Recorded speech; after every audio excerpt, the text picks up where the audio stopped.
This is the Daily Tech News for Wednesday, December 31st, 2025. From Studio Animal House, I'm Sarah Lane. From Studio 7 in Los Angeles, I'm Tom Merritt. From Columbus, Ohio, I'm Robb Dunewood. From Salt Lake City, I'm Scott Johnson. It's been a while. From the mean streets of Long Island, I'm Ron Richards. And I'm the show's producer from Studio Rue. I'm Anthony Lemos. Oh, Studio Rue, that's the little puppy. How's the little puppy? I mean, might as well. Puppy's first Christmas, puppy's first New Year's. I mean, why not? All the milestones. So cute. Well, we are all gathered together for one last time in 2025 to make our predictions for 2026. In a year, like we did yesterday, we will check back in a year to see how we did. And also, for the second year in a row, we're going to make things interesting. Panelists, pay attention. We will be collectively assigning a difficulty rating to each prediction. So, for example, if someone predicts that Apple will release an iPhone next year, we might want to give a difficulty rating of 0.1. It would be worth almost nothing because, yeah, we know they're going to do that. However, if you predicted that OpenAI will buy Disney, maybe we give you a 10, right? Because that's a less likely scenario. Also, the other thing is every panelist gets to plus one other panelist prediction. Now, last year, only a couple people took advantage of this, but you would get a point if that prediction is right. So if you hear a prediction, you're like, ooh, that's a pretty good one. You can one time play your token. Just the once. Yeah, to concur with that prediction. So keep that in mind. Use it wisely. And then you'll get credit for that when we look at it next year. And can we do that at any time throughout the show or only when it's being discussed? You can. At any time until the show is over. Like if by the end of the show, you're like, actually, Sarah's prediction from another show. You know what? I want to use my plus one because that way you can hear all the other ones.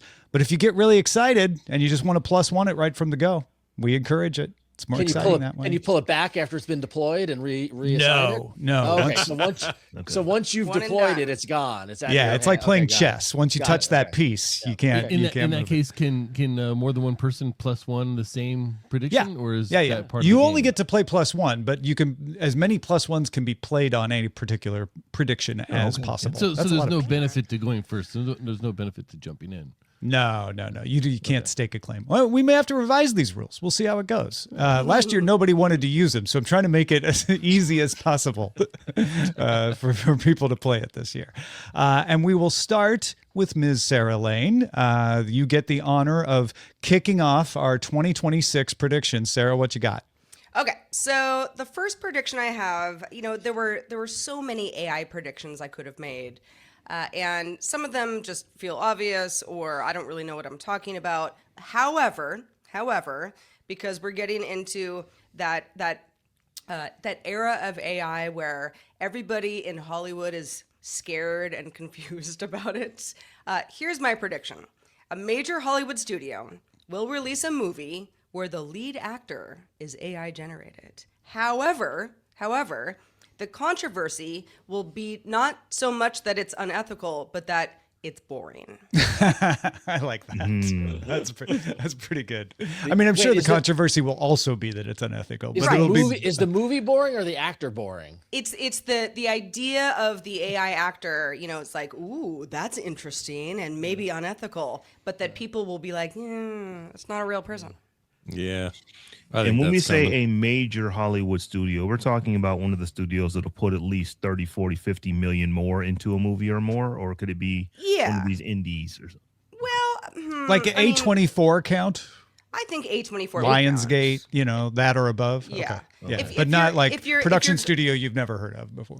Not like a movie. Yeah. If you're going to a theater somewhere, getting some popcorn and some Red Hots, then this would apply.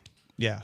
I think they're all afraid to do it, I'll be honest. Anybody willing to put that much money in a movie, any of those studios are terrified of the backlash of it. So I'm actually, I kind of agree with your point. But I feel like the backlash is what's going to give it, propel it, at least at first. Sure, maybe at first, you're right. But I think there will come a time where if they successfully do it and people go to theaters and they see this thing, they're going to go, oh, okay, well, That was a thing. It's a little, I think the music, you could make a similar prediction about some of these top 40 songs that are AI generated now that are floating around in the top 40.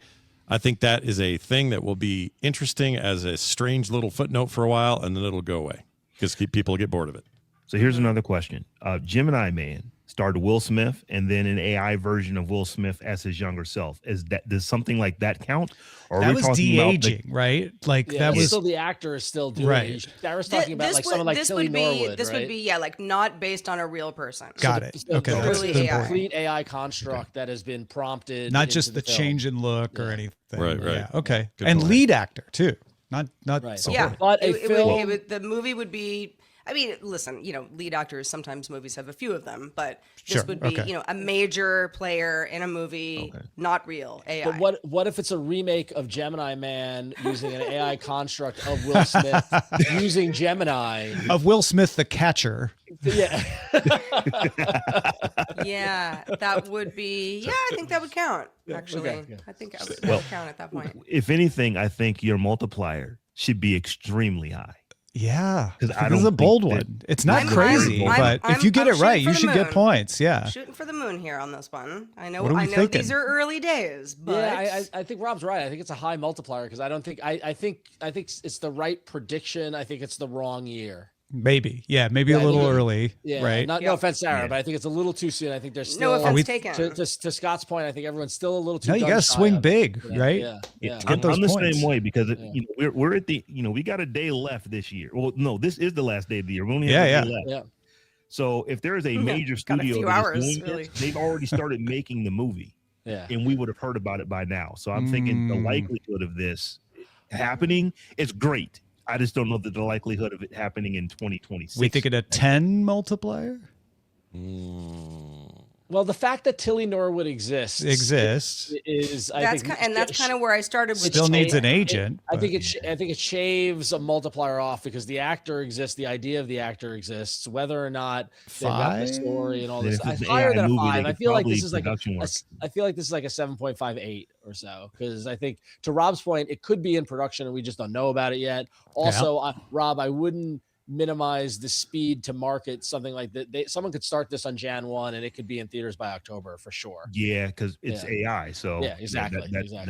What if a lead actor and this is sad to think about dies and they use AI to finish the movie?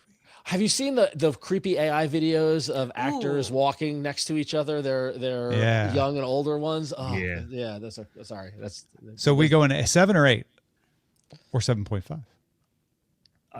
I mean, are we doing 0.5s, guys? Come on. Give me go 8. Just go 8. Well, Tom's example was a 0.1, so I thought points were sure. They're fair, but yeah. Scott, 8. You good with 8? I'm good with 8. 8. Yeah. All right. 8-point multiplier. I like that. I like coming up. I like that a lot. Yeah. Great. What about your second prediction? Second one. Okay, so you mentioned if I predicted that Apple would release an iPhone, in its regular release schedule, everyone would say, okay, that's stupid. Of course, you're going to be right, and you don't get a lot of points for this. Well, I'll take it a step further and say that the iPhone Fold, which is expected in fall of 2026, is not only going to be a thing. I'm calling that the Fold just because other people are calling it the Fold. They might call it something else. But a foldable iPhone.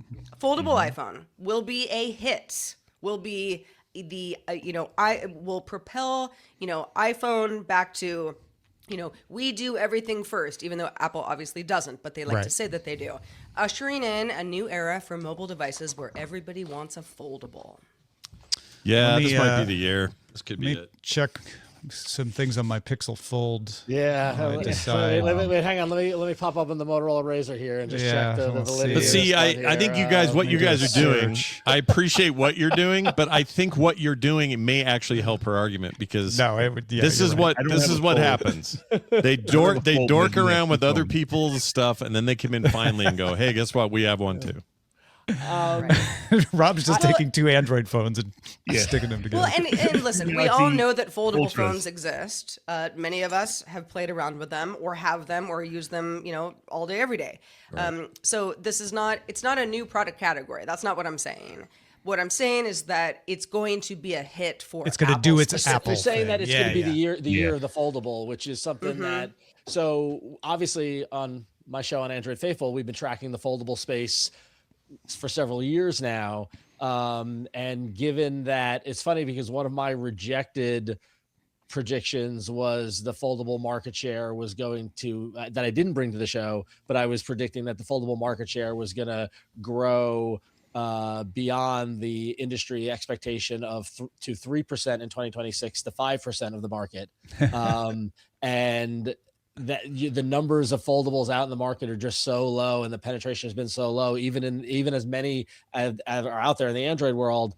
While I think the Apple coming to market with one, I don't think it will have the impact that this prediction brings it to, because I think that the Apple is going to make it exorbitantly expensive, because what we've seen with foldables is that they are twice as much as phones tend to be. And given the state of the economy and affordability and all this sort of stuff, I think it's going to be a tough pill for a lot of people to swallow. There will be the early adopters and the folks who have to have it because of the Apple sheep and syndrome and all that sort of stuff that has to happen. But much like what we saw, this same prediction could have been given last year with the iPhone.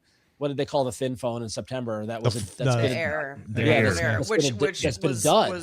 Right. Yeah, I mean, not widely adopted. Yeah, and I'm just speaking purely from the knowledge of foldables in the Android space and stuff like that. I do think Apple coming into the space will give it more validity, but it's a long hill to climb for it to be a hit. It is. At the same time, I do think that we've been talking about this, especially, because I cover a lot of Apple stuff specifically for years. Like, is anything really all that different? If you've got a iPhone 13, maybe you upgrade to the 17, but if you have a 16, like, do you really care? So that's kind of where I'm going with this. I think that this is going to reinvigorate, like, we have, yes, the price point is going to be astronomical, but people are going to buy it because they want something new. I'm with Sarah. I think this is going to be a hit. Unlike the Air, I think this thing will do better than Apple probably even anticipates. I think it's going to sell like crazy. I hadn't heard that the Air had tanked too hard. It sounds like it didn't do well. They pulled back on production. Exactly. So. Yeah. Okay. And it had a ripple effect in that other manufacturers on the Android side pulled back on their production, like Samsung cut their thin. Totally, packed out of it. It was a chilling effect. Here's the thing with the thin phones. It's not like phones are already thick. You're not hearing people say, that iPhone Max, Pro Max is just too thick in my pocket. Yeah. That's not a thing. So I feel like the Air was really a solution for a problem that no one had. Whereas the Fold, because the Samsung Folds have done well, relatively well. I was going to say, to the numbers. Okay. Yep. They've done okay. People want these things to be iPhones as well. So I think that it's going to do well. The Air was just them making the Fold without having it fold. They're like, can we make it thin enough so when you fold it, it's not too thick? So difficulty level here is kind of, I'm thinking 1 to 3. 1 to 3? I was thinking more like 5. Come on, give me some difficulty. Make an argument for 5. I mean, Ron doesn't think this is gonna. I think Ron's on the 5 end. Devil advocate. I'm closer to 5. I'd say 5. Yeah, I like 5. Okay, all right. And Rob, I'm closer to 5, not because of the Apple, just because of the product itself, the foldable product itself, and the sheer numbers that Rob's bringing down the average with his stand. I don't like the multiplier, because I think that we will definitely hear Ming Chi Kuo or someone come out and say that they're going to ramp up production on this thing because it's doing so well. But because of that, I'm going to I'm still going to hold off, but I'm probably going to give this one my point. Yeah, okay. It's going to be right. It's feeling. I'm holding off. I'm not doing that yet, but I think that this is probably the one that I will. Yes. Let's say 4. 4 more. Fine. Yeah, going once, going 8 twice. And a 4. All right, 4. That's pretty good. That's a good compromise. See you in a year. Yeah. Averages to a 6, right? So. Yeah. All right, Rob, what's your first one for 2026? My first pick, and this is my big production that it could be true, it could absolutely not be true, but I believe that blockchain will make a comeback to where people don't just kind of poo-poo it when they hear the name of it. Because although it's so associated with NFTs and crypto, and it just never really went anywhere, it is ridiculously good technology. And I think where you're going to see blockchain make its mark in 2026 is for provenance of stuff that we can't tell whether this was really made by a person or whether it was AI, or which AI made it first or which person wrote it first. I think we're going to see blockchain play a big role in provenance of digitally created things in 2026. And then the kicker on this is that I think we may even see someone start using NFT. They may start making videos NFT just because it's an easy way to say, here's who made it first. So I think the blockchain is going to come back in a big way next year. I like this one. I think you're probably right. Whether it's this year or not, that I think that is coming. It felt like we had a bubble with NFTs that popped. Everybody got annoyed, and then things kind of settled. But the core underlying blockchain technology was never the thing at risk or at fault. And I think it is 100%. It's already being used in lots of ways behind the scenes, but in a more kind of mainstream way like that, that's a really good one. I like that. I was gonna say, I agree. I think the technology is sound in the way that you've explained it, Rob. If anything, it could help from either a rebrand or some way of explaining it to the normals, how it works or what it is, and divorcing it from the negative feelings around NFTs and all the stuff that are associated with it, because the crypto, like all the negative swirling stuff around that world kind of drags it down. But the underlying technology for a trail of authorship is really sound and has lots of applications, whether it's in video or in audio or in all these sort of like digital authorship that really could fuel a lot of the stuff that happens moving forward. So yeah, I like it too. This could happen in a couple of ways. Somebody could come out of nowhere and create a blockchain-based provenance situation, which is perfectly likely. That by the end of next year is taken up by a lot of people. Or C2PA, which is the current it's the Coalition for Content Provenance and Authenticity, could interoperate with blockchain. A lot of people have been trying to get them to do that. They aren't doing it, but they're not necessarily opposed to it. So if C2PA started using a blockchain, then that would also count as well. I feel like maybe this is a 2, if not a 1. I was thinking 2. Thinking a 2. Yeah, I mean, I think Rob's onto something. So this is. It might be early. That would be why I would give it a multiplier. Yeah. Not a big swing. Yeah. All right. How you feeling, Rob? 2? You take 2? All right. Let's make it a 3. Should we say 3?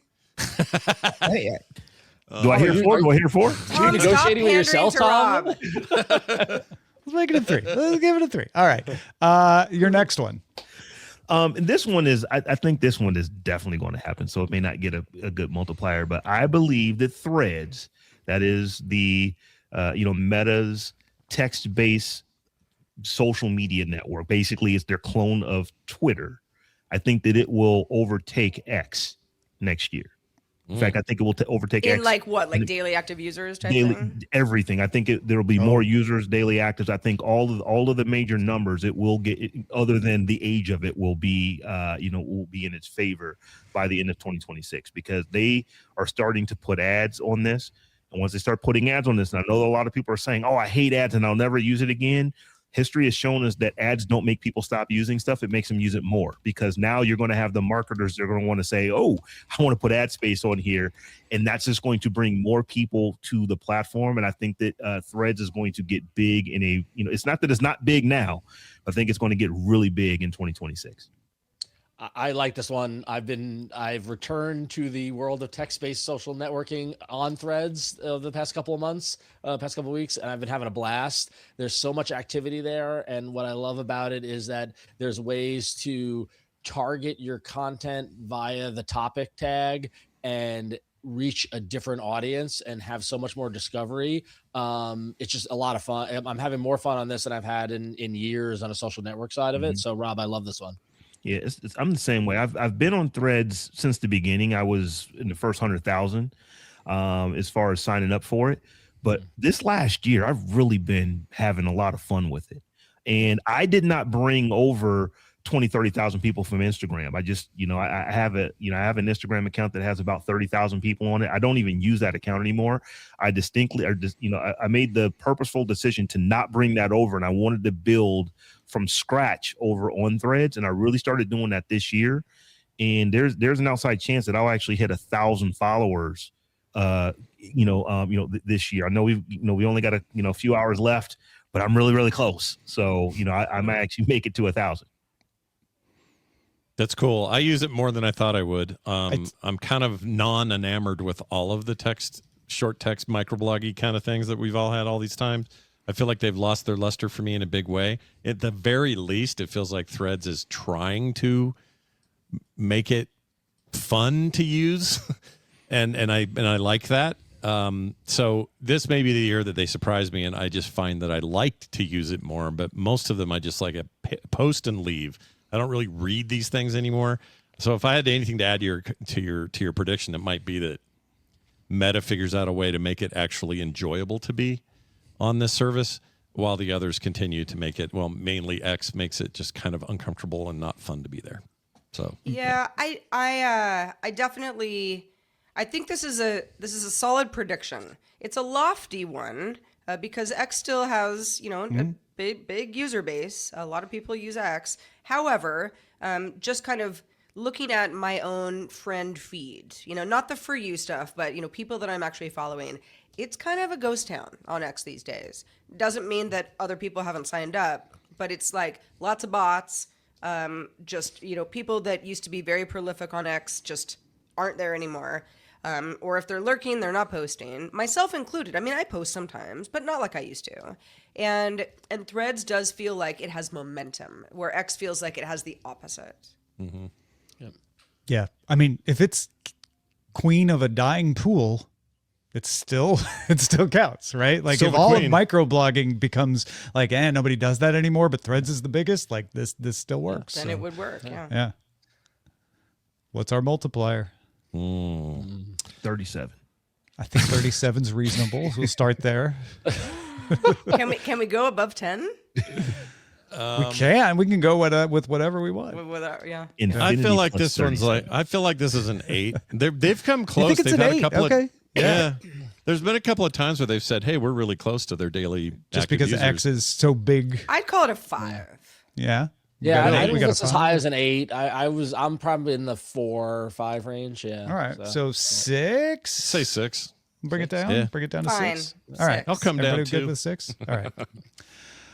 Well, folks, we know that you're having a good time on the holidays, or at least we hope you are. And if you want to hang out with some other folks that are like-minded, you can always do it every day, even when we're not here live.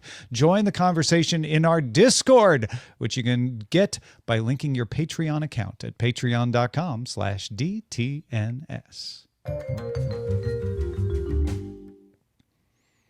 We come back with a prediction from Ron Richards. Lay it on us, Ron. Yes, I held back from wanting to predict the return of physical keyboard phones like the Unihertz Titan there. I held back on that. But no, my first because it's already happened. You've got one in your hand. I know, exactly. It's amazing. Only $400. But no, my first prediction, obviously I'm coming from a little bit of a very specific niche space in the world of Android. But my first prediction is that in 2026, we will see more walls between Android and iOS fall and interoperability increase between the two platforms. And this is as evidenced by, thanks to our friends over in Europe and all the legislation against Apple fighting the walled garden of iOS and making them open things up. We've already seen AirDrop be broken legitimately. We saw the stunning announcement that Apple and Google are working together by ways to make files transfer between Android phones and Apple phones work even more smoother. Earlier, obviously all through the past year and a half, we've seen the messaging wars happen and the adoption of RCS, and Apple, not totally opening up iMessage, but at least allowing RCS onto the messaging platform. We're just going to see those dominoes continue to fall, and the so-called walled garden of iOS continue to fall, and the way that the two platforms can interact become even smoother. How much, Rob? How much do you think, Ron, rather? How much do you think this will be pushed or this will happen because of pressure from governments doing their thing with regulation. Oh, is that entirely it? Do you think it's 98.9% driven by the effect of the EU? So yeah, it is almost directly from government regulation. In other words, trying to get ahead of that. Yeah, exactly. Right. Or either to get ahead of it or in accordance with. So. Mm-hmm. Yeah, one or the other, right?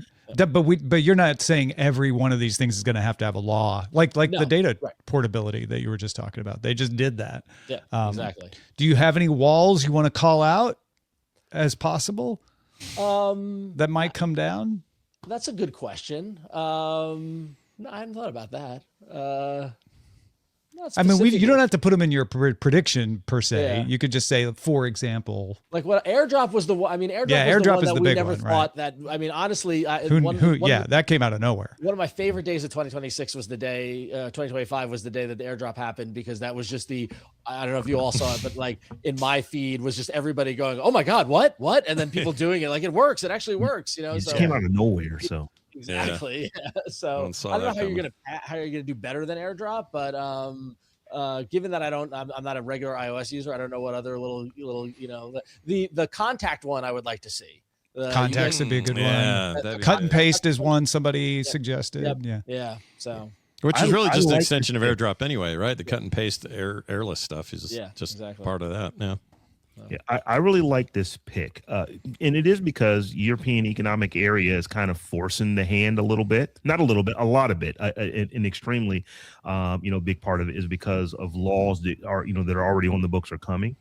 But I also believe that we've just kind of gotten to the point to where Android has actually gotten really good. It's not like if you give the iPhone a 10, it's not like you're giving Android a 7. It's like from Ron and I's perspective, Android is 10, iOS is probably something less than that. But for most iPhone users, it's not a big drop off to go to use Android.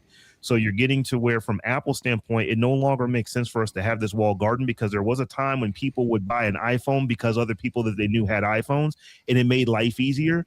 That's kind of going away. You're not seeing too many people saying, I'm going to leave Android to go to iPhone because I don't have a blue bubble any longer. That is kind of days of the past. So I really do like this. Mm-hmm. I think you're right. Yeah, that'd be great. I just wanted to get closer to the way we did with PC. Same sort of thing happened, right? Mm-hmm. Mac started saying, all right, fine, we'll let you, we'll all network. And then they were like, all right, fine, we'll share printers. Like there's these, they're old now, but these are similar steps. And it's just usually a sign of Apple going, all right, we can't just keep controlling everything. Yep. They want to. And I get it. I get why they do. This is a big part of their business. But I'm all for this. I embrace it. As an iOS user, just be a little more open. That'd be great. Just work. Yeah, work. Work would be great. I can't tell if this is a 1 or like a 5. Right? I know, like, right? Because it's like, yes, they obviously are doing this, right? Yeah. Which is the argument for it to be a 1 or maybe even less. But also it's like, but which one would they do next? Like, would we see a lot more of these? So I don't know. What do y'all think?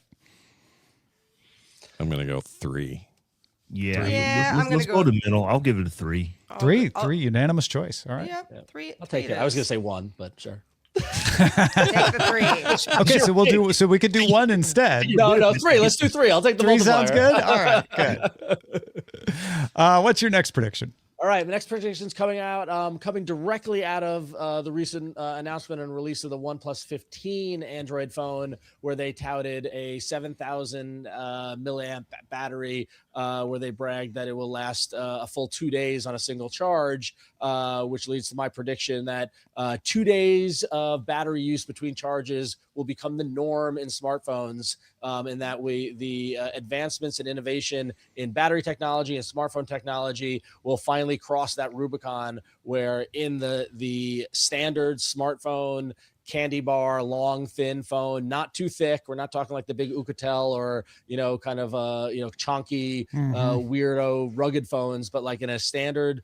phone, they will be able to squeeze out a bigger battery, 7,000 milliamp or higher battery, to give you a 2-day on a single charge usage. And that will become what the consumers expect out of a regular flagship-ish top, towards the higher end side of the smartphone space. Do you think that shipping restriction in the US and EU gets changed to make this happen, or are there just other workarounds that make I think there are other workarounds. I think it's okay. just the through the, whether it's the carbon, multiple cells or carbon the carbon free, the chamber, carbon freezing Star Wars, but the Han Solo but all the different the way they've been, what they've been able to do by advancing beyond just a big hunk of lithium ion, and having different chambers and all that sort of stuff within the phone, to be able to maximize the battery capacity and to be able to get a bigger physical battery into a smaller space, will lead to the consumer expectation of a 2 days on a charge. So I'm all for it. I think this is, I was just going to say, this is, if I could vote for this, I would vote for it right now. I'm doing I do pretty good on my 16 Pro. I haven't upgraded yet. And I do get pretty good into the second day, but it's not a full 2 active days. These do seem to just get better and better. Also, relative. Yeah, right. If I'm streaming music all day with nothing plugged in, I'm asking for trouble. If I'm doing normal things, just checking stuff here and there, I might get 2 days now on the biggest one. But I'm all about I get baseline 2 days 2 days on my iPhone, but I also don't really use it in the house. Because I've got, my desktops. Yeah. Yep. Baseline two days would be amazing. Actually, for any device. This is something that I want, but I struggle with the norm. Because if it's the norm, that means this is going to hit mid-range phones, and I don't know that it will in 2026. Oh, good point. I think this will hit it'll hit the flagships next year on Android. Clearly, it's that's definitely the thing where. Did you mean flagships or all phones, Ron? Oh, I just said the norm, so that's open. It all the question of whether or not the manufacturers can do it, and where they prioritize it. Rob, you have a good point. How long it takes to hit the mid range, and whether or not at least for me, like whether the Pixel 11A has a 2-day battery charge or not will be a good indicator of that. Right, and I don't think it will. Because they're trying to keep that, at a lesser expense, which means you're not going to have the newest technology in it. So I think you're right. I just think you're early. Might be another one of those. Yeah. Yeah. I like the prediction, but I don't like it for 2026 because if it's going to be the norm, it has to hit the mid range. And I don't see that happening for at least another year after 2026. And it's traditionally a slow thing anyway, waiting for battery tech to explode. So it's like, well, maybe not explode. Yeah. Whoops. Brings you back a little bit to well, the good news is we started looking back at predictions from 5 years ago in the results show, so you might be right in 5 years, even if you're not right next year. But how much do we think he's going to be right in 2026? Multiplier of 2, 3. I'd give it a 3. I'd give it 5. 5. I give it a 5. 4. Split the difference. I like 5. All right, 4.5 it is. All right. Let us get to Scott Johnson's predictions for 2026. And I have an inkling I'm going to like your first one. Well, it's funny because a lot of people probably think I'm coming to the table with a bunch of gamey stuff, and I thought, you know what, I'm gonna flip that. I'm gonna flip that around. Yeah, like pheasants or deer, really? Elk. Instead, I'm going to talk about passkeys as my first prediction. I think passkeys will finally kill passwords for normies this coming year. It will be the year where even if you don't understand it, it will be presented to you by the services you use in such a way that you will adopt it, and then you will be blown away about how easy it is and how many less steps you have to take to do anything anymore when you log into something. And I think it will finally take over and be A, less ambiguous, and B, kind of everywhere, and not just for enthusiasts like us who try all the latest stuff. Ron Richards, hater of passkey. What do you say? I was literally just talking about this to my dad like 2 days ago. And Scott, I love the aspiration, but I still categorize passkeys in the cold day in hell before the public adopts them. I think one of the biggest aspirate on the aspiration. I think I think one of the biggest tragedies in tech of the decade is how the big tech world, whether it's Google, Apple, whoever you want to blame for us, has fumbled the education of the average user in the value prop for passkeys. these and how they've alienated them to why these are good things to use, to the point where and the trust in big companies has eroded to a point where people do not want to be told what the next big thing is, and everyone knows passwords and just leave me alone. So Scott, I love you, but I'm not jumping onto this. I think you're actually making a pretty good argument. That they've failed pretty miserably, and by they I mean everybody involved with passkey implementation has failed miserably and embarrassingly trying to get people educated on what's going on. And I'll even admit, this is the year I finally said, yeah, I'm gonna start using passkeys on stuff in 2025, and I still didn't fully get it. I'm like friends with Tom and could ask him anytime, and then even he would say stuff, and I'd go, I still don't really know what I guess it just sort of works. So I tried it with Google first. I'm like, I use Google for a lot of stuff. Let's just do this. And it was so simple. I still don't know exactly what happened. I just know that now when I log in, all I got to do is on my notebook, my fingerprint, or on anything else, FaceTime or something, or face recognition, and bam, I'm in. And don't have to go look for a code. Don't have to do 2FA. Don't have to do anything. So the simplicity has rung true. I sort of understand the whole, this is it's a device security versus, something out on the cloud security, and it's a combination of these things. They're still terrible at explaining it, and you make a very good point. So I think there's going to be a high risk on this one for sure. Yeah. But I think somebody's going to crack that egg, and I don't think it'll be one of the big tech companies. It's going to come somehow somewhere else. I don't know where, something else, some popular browser, maybe it'll be Chrome, will say, they'll make this simple. And then once people realize how easy it is, despite all that mistrust, which I agree with, I think it'll we've all pick up. used the platforms that are like, hey, would you like to turn on passkey support? And you're like, okay, let's give this a shot. Oh, that's all. Oh, that was easy. Okay. In some ways, it's too easy, right? It freaks you out. It's Google, just the other day, Google, for whatever reason, I didn't have it turned on with one of my Gmail accounts. And I was like, it took 30 seconds, if that. Yeah. And now that's all I need to do. Although I don't have the vitriol that Ron has. I agree with Ron for this very reason. You say for normal people, and I have to remind myself regularly what normal people are. Normal people aren't folks who listen to this show. Those folks are enlightened and know a little bit more about computers and technology than just regular folks. Normal people for me is my brother. Is my dad, who is in front of a computer for 4 hours more plus a day. Have no clue what a passkey is. So until the website says you must use passkey, I don't think it has a shot, because people, they are resistant to change. If you don't know what a passkey is and you're just saying, hey, would you like to use a passkey? No, let me log in and get the Best Buy site and let me go shop for the stuff I want to shop for. That's what normal people still do. I don't think that we're to the point that where websites, the big sites outside of Microsoft and Google and maybe Apple, are forcing people to do stuff. That maybe that starts next year, but I don't think it'll be so, I don't think it'll be so out there that we can say that we're going to kill passwords, because every site that forces you, they will absolutely still allow you to use a password, which is one of the problems with passkeys.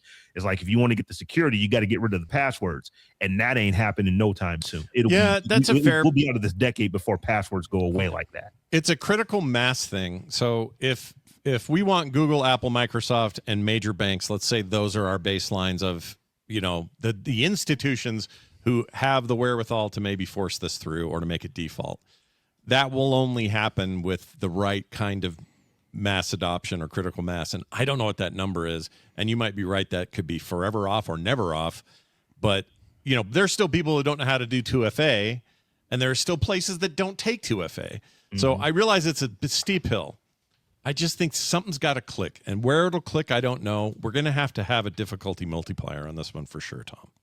There's no getting around it. I mean, I think the resistance to passkey is all accurate until suddenly sites start implementing it the way Rob wants it to be implemented, which is, would you like to log in faster? Click here. They don't use the word passkey. Don't give people a choice. Just say, would you like the benefit? Because the sites that do that, they work. And suddenly people are like, oh yeah, I want to do that. And then, you'll eventually get rid of the passwords on the back end. What do we think of a multiplier here? At least 6. Yeah. because it might happen, but it might not happen this next year. I'd even give it. I'd say 6 or 7 myself. Would you, Scott? Yeah. To your own prediction? Yeah. To my own prediction, yeah. Because I realized we got a Ron's high over there, difficulty. 100. What's the 100 multiplier? I think it's a solid 6. Sarah brings a voice of reason. Thank you, Sarah. I like it. She always does. All right. All right. 6 is good. What about your next prediction? Well, this kind of goes a little bit along with what Ron said about, or no, was it Rob? Oh, no, Rob. Sorry. Rob, you were talking about Threads and Threads taking off for you and for others. And this deals a little bit with that. I believe that we are looking down the barrel of maybe 2026 being the year of if not the death of the algorithmic feed, the For You feed, but the moving it to a less prominent place again. And back to prioritizing chronological, human-created, human-curated feeds to grow usership, to have community again. I think there is a hunger to go back to something where community mattered, and it wasn't just a thing you just spouted out something outrageous and hope you got a bunch of clicks, which is what it has all turned into now. What it used to be was a way to have like-minded people get together and follow. I like this guy. Follow them. They interact with me. I interact with them. The push to make us all move over to the For You page, sometimes forcibly, has been, I think, bad news overall. And I think people desire the friends-only modes to come back to these services. There's a reason people are adopting Discord as a very popular place to go. People miss forums. They're tired of the just public yelling, and they would rather go back to something where they can have, I don't know, a good time maybe. So I think I won't call it the outright death of algorithm feeds or For You pages, but I do think those are going to get more of a back seat as users either start to peel off or at least demand more of that. On the aggregate, it's not obviously not going to be every single person. Some people love the shouting match that is the current social media thing, but that's what I think. I think the pendulum is going to swing towards smaller, intentional community, like you'd get with Reddit or Discord or something like that, instead of this giant, loud nothing box. I like this prediction. I actually love it. I don't think it's possible in our universe, but I really like it. Let me tell you why I don't think it's possible. Because you're saying major social platforms. Major social platforms, their first point of order is to maximize shareholder value. That's what they do. And they know that, yes, our people are telling us that they like they like the curated feeds less. They want to follow who they want to follow, and that's what they want to see. We also know that when we give them the ability to do that, they spend significantly less time on our platform, which means that we can't serve them as many ads, which means that we can't make as much money.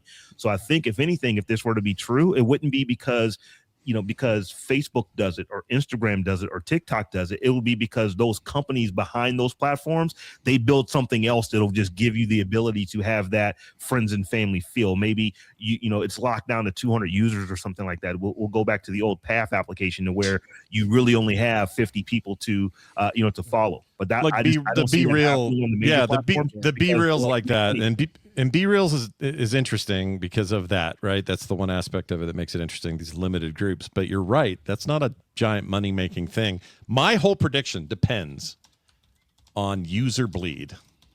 All right, so it means that people are going to they'll show that they're sick of this by not logging in anymore and reducing that company's ability to attract the levels they need to stay profitable or make as much money as they do. And that's how that'll happen. Just like anything, we're the ones that hold the power. We're the product. If we just were smart enough to, leave for a day, that would be enough to make them go, they have the willpower to do what they want.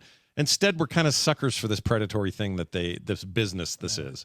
So I realize that it's... I mean, you say suckers, but it's like, this is what people like. That's why it works. No, I know. We say we don't like it, but the fact is, like Rob said, when they put the algorithm, we're like, ooh, this is better. This is more fun. I'm enjoying this more. I don't want to enjoy Instagram it. first rolled out its algorithm. It was 2016, and I was like, this is hated it. Horse pucky. Yeah, I was like, I just can't believe that And now it's just the way it goes. But for that reason, I miss a lot of stuff. Yes, I am served up things that are of interest to me. And that happens on X as well. I mean, X didn't have the, For You and then the following tabs if you're using the web version, which it now does. because people wanted it. People wanted that back. They wanted the option. And so companies know that people want that option. But I also find myself, I'll get stuck in the For You tab because people that I'm following show up in my For You tab because it's stuff that I'm interested in. So I get sucked in where I'm like, wait, who's this? Oh, I'm on the wrong tab. So it does work. Oh, it works. Yeah. And it's interesting because it's like, Sarah, this made me think of sitting at my desk at Revision 3 15, 20 years ago, scrolling through Twitter to the point where I remembered where I left off. I'm like, okay, I've read everything. Yes, right. I remember that. Like there was a time where that could happen, and that time has been so far long gone. And I even think that if we moved away from the algorithm, that still couldn't happen because we follow so many people. There's like that. Too much and I will say the stuff. algorithm does help me discover new people, new content creators, different things. I mean, honestly, what has happened now because of the algorithm, I use Instagram in a completely different way. Instagram is less about the feed and less about stories, and it's more about who in my curated group of friends are DMing me stuff that they've found from their algorithm into my DMs. That's the majority of time I'm spending in Instagram, right? Which is a whole different paradigm. I'm not making a case for the algorithm, but I just don't think it. I think to Rob's point, I think the advertising targeting based off of interests that the algorithm provides, there's no coming back from that.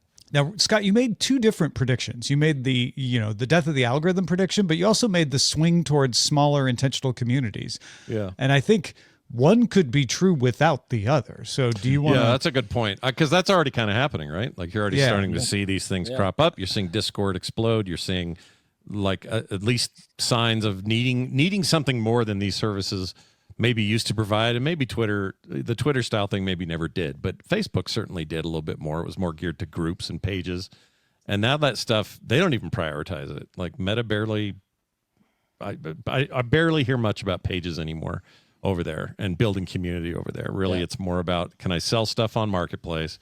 Can I see this algorithm made of 400 really bad AI-generated images that my grandparents believe in? And then, like it's just a mess over there. And I'm not saying that, because Tom, you said something interesting. People want what they want, and they do.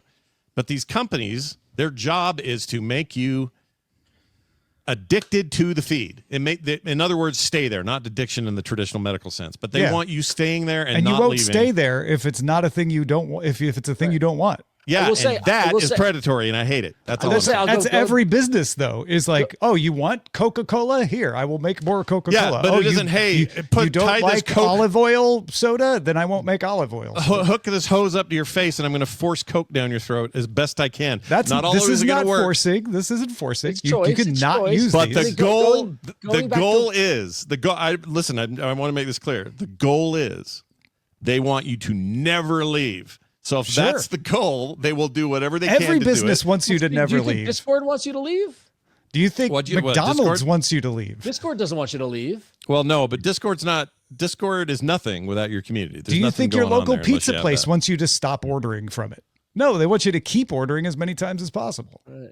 No, that's a fair point. I guess I'm not trying to say they're being necessary. Maybe predatory is the wrong term.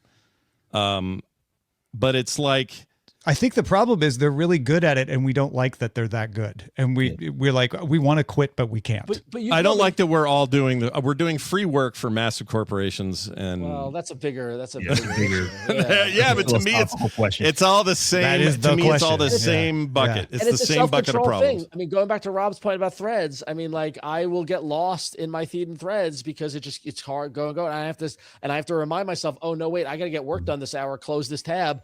I won't go to LinkedIn because that LinkedIn feed is like, I can't stop scrolling, partially out of a perverse amusement of watching people pontificate about how great their lives are and their careers are. And I find it very amusing. But like, there's something addicting about that scroll, and you're right. But Scott, I think we all need the self-discipline to close the tab or close the app. I'd like to alter my prediction because I actually think you're right. I misstated it. Here's how I'll say it, and I'll say it quick because I know we're running short on time.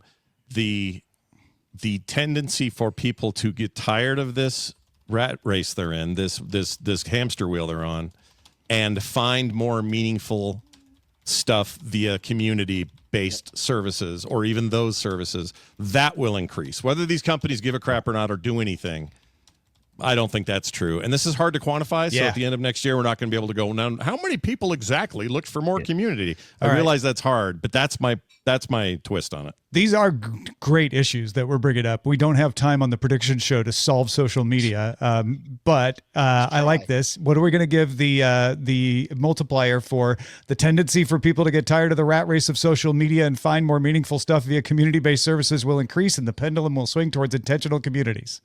There you go. That'll work. 1. We're already there. I may have just stated what's happening. I don't know. It's no prediction, really. Maybe. Sarah? Then you get a 0.1. All right. 1.1? I'm just kidding. I don't know. Give it a 2. 2. I was gonna say 2. Yeah, I can go with. I can live with 2. Yep. Yeah, I think you're absolutely right, though. Like, just communities like School, Mighty Networks, Circle, all of these private communities that people are putting up, that they don't have billions of people in them, but they may have hundreds or thousands. People long for that. I belong to a few myself. Freaking group chats, I think, are taking over. Yeah. A lot. Yeah, sure. All right, I'm going to make the first of my 2 really fast for you to evaluate. We are going to get, this is not a prediction, we are going to get 5G advanced rollouts start in the next year. So you'll see that in the news referred to as 5G advanced or 5.5G. But my prediction is some carrier out there is going to market their 5G advanced service as 6G, even though it is not 6G. Mm-hmm. That will happen next year. I mean, that's what happened with 5G, right? It happened with 4G and it happened with 5G. I'm just saying it'll happen next year with 6G. Okay. Obviously, it's gonna happen. Yeah, fair enough. Yeah, I think so. Yeah, I mean, that's a solid prediction. So you're giving me a 1 is what I'm hearing. 1. I give you a 1. You're right. That will happen in 2026. All right. Yeah. My next one is a little more out on the limb, especially because I've been saying that 2026 is going to be the year of smart glasses and mixed reality and all of that.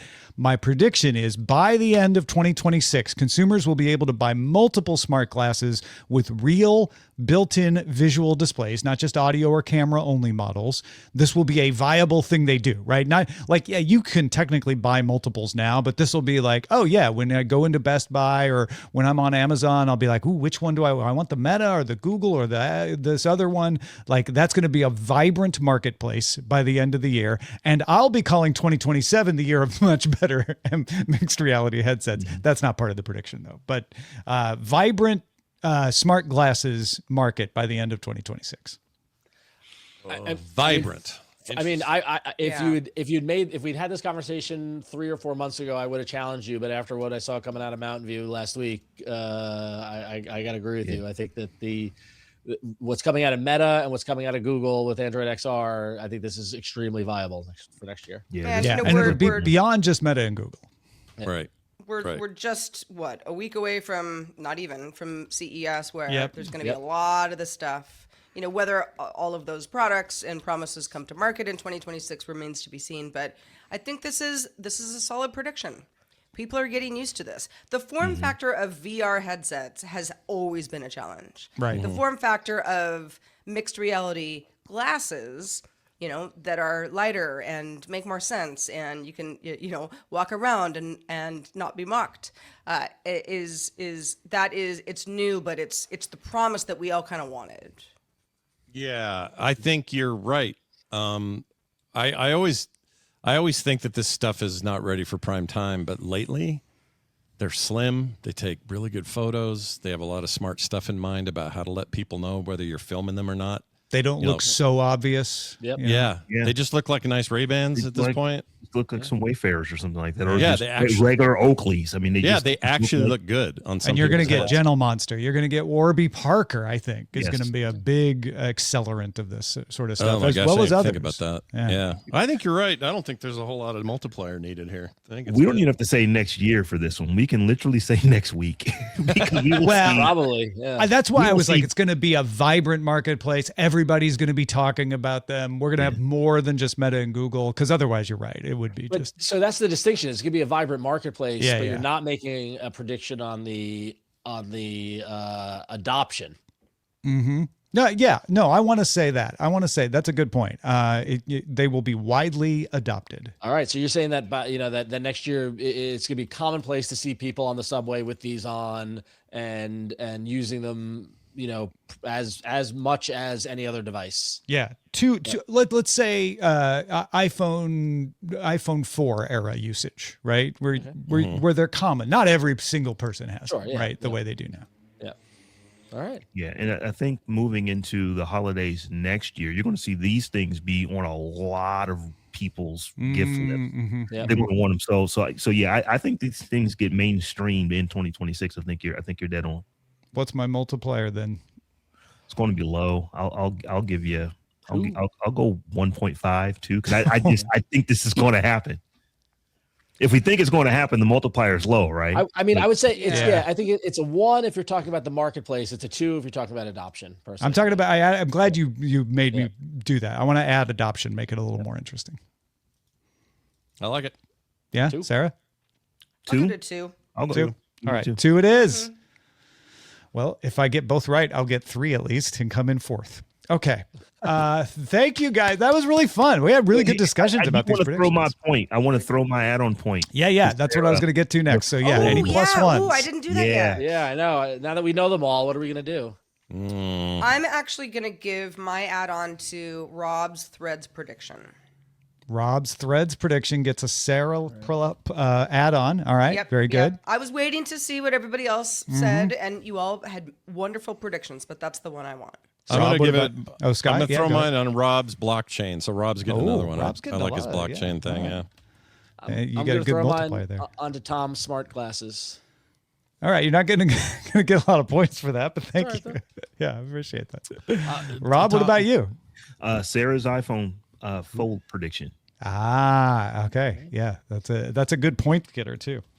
Yes, producer Amos. I'm going to go ahead and throw the producer's token down on the passkeys. Oh, okay. I tell you what, I am getting tired of these login cookies expiring, and I don't think they're going to say you have to do it. I think they're going to have your logins expire much quicker to where you're just constantly having to do the password, and eventually you're just going to naturally want to do the passkey because it's so much quicker. Yeah, you're completely okay to disagree with Ron and I. Everybody can be wrong. Yeah. Well, there you go. I'm putting my bet on Scott's. I'm gonna throw down. I'm gonna throw down on Sarah's Hollywood release. That's where I'm gonna put mine. We're gonna see some kind of generated actor in something major by the end of the year. All right. It'll just be down to how irritated does it make us feel, and then we'll see. Well, I am not at all irritated that y'all joined us today. Let's start with you, Scott Johnson. Where can people find more of what you do in the coming new year? Well, it's a big year. In June, I'm bringing back a 10-year tradition. We did it from 07 to 2017, and we've decided in 2026 to do one more, Nerdtacular, which is a giant fan event. Tom Merritt is almost always there. In fact, I think you've always been there. So Tom Merritt will be there. I live there. Unless something crazy happens, he'll be there. Lots of live shows, lots of stage stuff. Just a great place for, speaking of community, to gather in flesh and blood and hang out in Salt Lake City in 2026. If you go to frogpants.com/nerdtacular, you will find all the details, and the tickets go up in about 5 days. So watch for that, and I hope to see a bunch of you there. Ron Richards, Android Faithful, and more. Where can people follow your work? Yeah, go to androidfaithful.com. We're going into our 3rd year of Android Faithful. It's very exciting. We've had Florence Ion join the team full-time this year. The website is kicking. The podcast is doing great. We love it. Everything you need to know about Android is there. Also, if you're into pinball, scorebit.io, awesome the new version of our app is out in the world. We're lighting up arcades across the country. If you're into pinball, definitely check out Scorebit. And you can follow me. I'm at RonXO on Threads. As I mentioned earlier, very active there on the Threads, and having a fun time doing it. So check it out.